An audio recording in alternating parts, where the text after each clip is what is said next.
Ceiling fan का connection कैसे करें। नमस्कार दोस्तों, आज की इस वीडियो में हम सीखेंगे कि सीलिंग फैन का सही और सुरक्षित तरीके से कनेक्शन कैसे किया जाता है। अगर आप पहली बार पंखे की वायरिंग सीख रहे हैं तो इस वीडियो को अंत तक जरूर देखें, क्योंकि मैं हर स्टेप आसान भाषा में समझाऊंगा। शुरू करने से पहले एक ज़रूरी बात, बिजली के साथ काम करने से पहले हमेशा मेन सप्लाई बंद करें और यह सुनिश्चित कर लें कि तारों में करंट नहीं है। सुरक्षा सबसे पहले।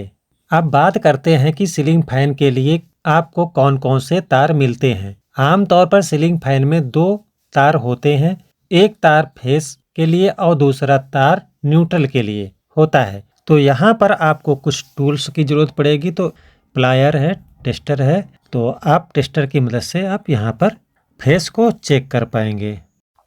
तो सबसे पहले हमें यहाँ पर चेक कर लेना है किसमें फेस आएगा और किसमें न्यूट्रल। तो यहाँ पे 2 वायर है, ये हमारी यहाँ पे सप्लाई चालू है, सप्लाई यहाँ पे हमने ऑन कर दिया है। तो अब यहाँ पर हम टेस्टर की मदद से इसको चेक कर लेते हैं। इसमें नहीं है और इसमें है, ये टेस्टर हमारा जल रहा है, तो इसका मतलब है ये हमारा नीला जो तार लगा हुआ है ये फेस का है और ये है न्यूट्रल।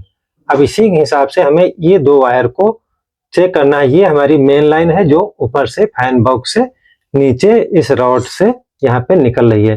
तो इतना हमें मालूम हो गया है। अब इसके बाद हम सप्लाई को बंद कर लेंगे, तब इसके बाद हम पूरे कनेक्शन करेंगे। तो यहाँ पर हमने सप्लाई को बंद कर लिया है। अब यहाँ पर कोई करंट नहीं है। अब यहाँ पे हम बिल्कुल सेफ है। अब इसके बाद हम ये जो कनेक्टर लगा हुआ है, इधर पीछे साइड में, एक साइड में 2 वायर कनेक्ट करने की सुविधा है और एक तरफ 3। तो यहाँ पर जिधर 2 का है तो इसमें हम एक तरफ न्यूट्रल और फेस मेन लाइन का यहाँ पर हम लगा देंगे। स्क्रू ड्राइवर या टेस्टर की मदद से स्क्रू को लूज करेंगे और सबसे पहले हम यही काम करेंगे। तो इस वायर को हम मेन लाइन का यहाँ कनेक्टर में लगा देंगे।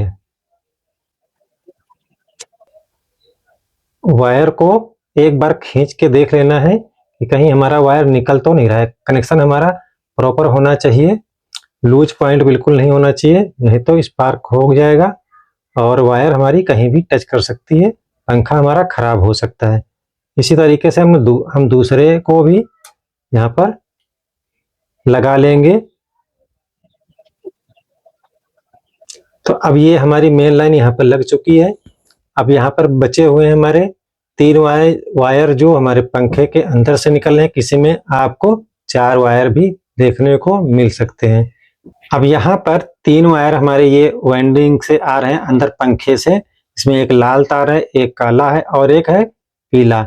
यहाँ पर ये कैपेसिटर में 2 तार निकले हैं, एक काला है एक पीला। इससे कोई दिक्कत नहीं है, ये पीले पीले हो या काले काले हो, आपको यहाँ पे 2 तार यहाँ पर इनको देखने हैं, 2 तार यहाँ पर हैं। अगर आप इस तरीके से कर लेंगे तो आप आसानी से कनेक्शन को, और वायर अगर सही तरीके से ना हो तो इसको, ये वायर को हटा के दूसरा नया इसको कर लेंगे तो ज़्यादा बेहतर रहेगा। जो वायर सही तरीके से नहीं छिला हुआ है उसको सही से छील लेना है। हाँ, ये 2 सही हैं।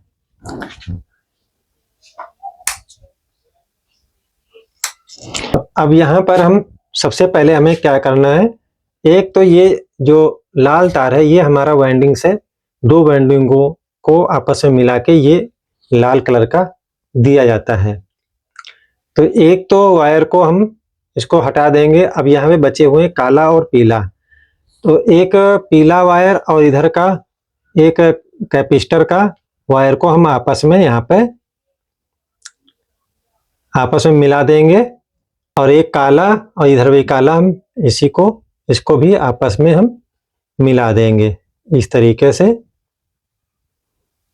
मिला दिया। अब यहाँ पर जो लाल वायर है इस वायर को हम फेस लाइन में दे देंगे,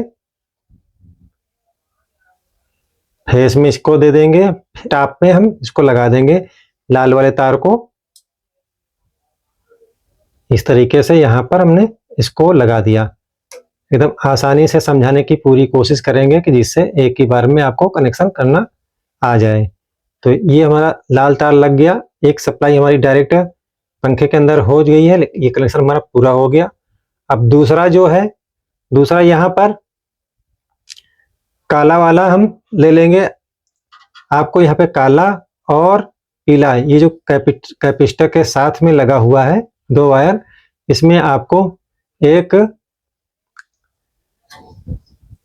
वायर को नीचे लगा देना है जहां पे न्यूट्रल दिया जाता है। इधर हमारे तार बंधे हुए हैं, इसको लगा दिया नीचे। एक पोल हमारा खाली है अभी, लेकिन उस पे कोई वायर, यहाँ पे हमने न्यूट्रल फेस का कनेक्शन यहाँ पे दे दिया। जिधर हमारी सप्लाई न्यूट्रल फेस आ रही है उसी के सामने हमारे यहाँ पे लाल वाले में फेस लग गया और काले वाले में न्यूट्रल सप्लाई यहाँ पे हो गई। अब एक ये बचा हुआ है, तो ये बचा हुआ है, अगर ये इसको हम यहाँ पर ये कॉमन रहेगा, इसमें कोई सप्लाई नहीं बनेगी। अगर पंखा यहाँ पर हम एक बार और आपको जानकारी दे देते हैं, कभी ऐसा भी हो आपका ये काला वाला इसको अलग कर दिया और यहाँ पे पीले वाले को हमने यहाँ पे लगा दिया, तो क्या होगा कि हमारा पंखा उल्टा घूमने लगेगा। पंखा उल्टा घूमता है तो आपको इस वायर को तो अपनी जगह पे ही रहने देना है, सिर्फ आपको कैपेसिटर में जो हमने सप्लाई दी है उसकी वायर को आपको चेंज कर देना है। यानी कि जो हम पीला वाला अगर नीचे लगाया है तो उसको ऊपर कर देना है। तो इस तरीके से आप इसको भी सीधा उल्टा का कनेक्शन कर लेंगे। यहाँ पर हमने पीले वाले में कोई सप्लाई नहीं दी गई है, सिर्फ यहाँ पे सप्लाई है किसमें, लाल वाले तार में और काले वाले तार में। एक में न्यूट्रल लगा हुआ है, एक में फेस। ये हमारा कैपेसिटर के साथ में यहाँ पे लग के यहाँ पे खत्म हो गया, यहाँ पे एंड कर दिया गया है। आप इसको टेप लगा के इधर भी छोड़ सकते हैं, लेकिन यहाँ पे हमारे पास कनेक्टर है तो वहाँ पे हमने कनेक्टर में लगा दिया, जिससे ये वायर कभी इधर उधर नहीं जाएगी। अगर पंखा किसी सूरत में अगर ये उल्टा घूमता है, मतलब उल्टी दिशा में घूमता है, जिधर अगर इसको घूमना है इधर को और ये घूम रहा है इधर को, तो आपको क्या करना है, इस पीली वाली वायर को जो हमने बीच में लगाई उसको यहाँ पे लगा देना है और नीचे वाली वायर को यहाँ लगा देना है। आपका पंखा सही हो जाएगा। यहाँ इस तरीके से आप हो जाएगा। यहाँ पर हम लाइन को चालू कर लेते हैं।